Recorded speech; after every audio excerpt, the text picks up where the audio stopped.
It's 11:30 p.m. You're exhausted. The lights are off, the blanket is pulled up, and your body is ready to shut down. But your brain just whispered, action. Suddenly, you're not in bed anymore. You're accepting an award in front of everyone who ever doubted you.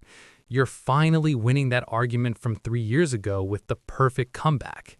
You're saving your crush from a burning building. Or you're living in a completely different timeline where you made different choices. If you do this every night, you might think you're maladaptive. You might think you're lonely or obsessive or just weird. But according to psychology, you're actually engaging in one of the most complex cognitive functions the human brain is capable of. Stay with me, because what I'm about to tell you will change how you view your nightly mental cinema. You're not losing your mind. You're actually self-regulating. Here's the thing nobody tells you about fake scenarios. They aren't random. They are your brain's way of trying to solve unfinished emotional business. Neuroscientists call this the default mode network, or DMN. It's a network of interacting brain regions that activates when a person is not focused on the outside world. For most people, the DMN is just a screensaver. But for you, it's a 4K high-definition simulator. And there are 3 specific reasons your brain does this, and each one reveals something fascinating about your personality.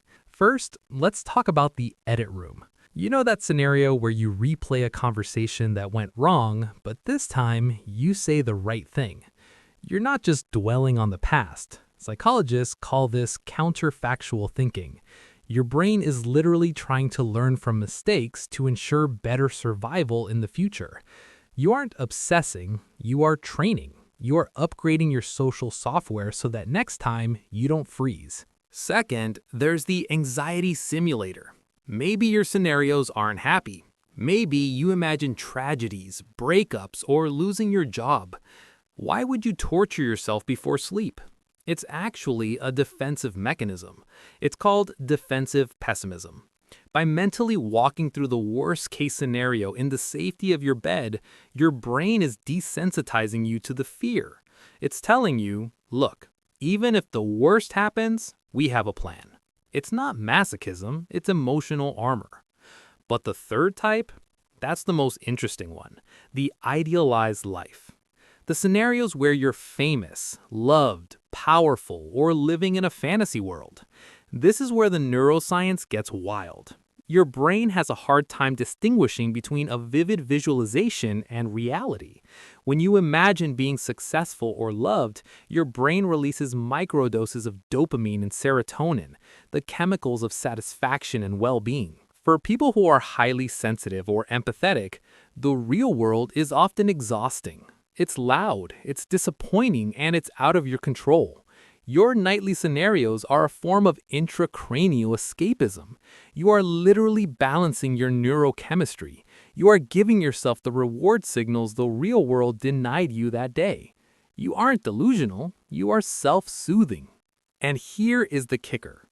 Research suggests that people who engage in vivid pre-sleep storytelling often score higher on measures of empathy and creativity. Why? Because to create a convincing fake scenario, you have to understand human behavior, predict reactions, and build narrative structures. You are practicing high-level emotional intelligence while you're lying under a duvet. You're not just thinking, you're directing. Now, I know what the comments are going to say, but isn't this maladaptive daydreaming? There is a line. If your fake scenarios are the only place you feel happy, or if you prefer them to your real life, that's a different conversation. That's when the coping mechanism becomes the cage. But for most of you, this is something else. It's a sign of what psychologists call a high need for cognition. Your brain enjoys the process of thinking. It craves narrative.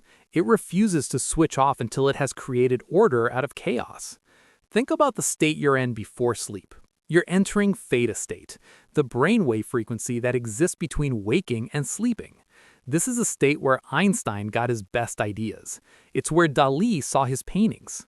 While the rest of the world is just passing out, you are surfing on the edge of your subconscious, accessing a level of creativity that is almost impossible to reach during the day. So, what does this mean for you? It means you can stop beating yourself up for not falling asleep the second your head hits the pillow. You're not broken because you need a story to settle down. You are simply a person with a vivid internal world in a reality that is often too boring to compete. Your brain is a storytelling machine, and it's working overtime to process your life, heal your wounds, and prepare you for tomorrow. The next time you catch yourself saving the world at 11:45 p.m., don't force yourself to stop. Don't call yourself crazy. Just smile and say, "Thanks for the dopamine."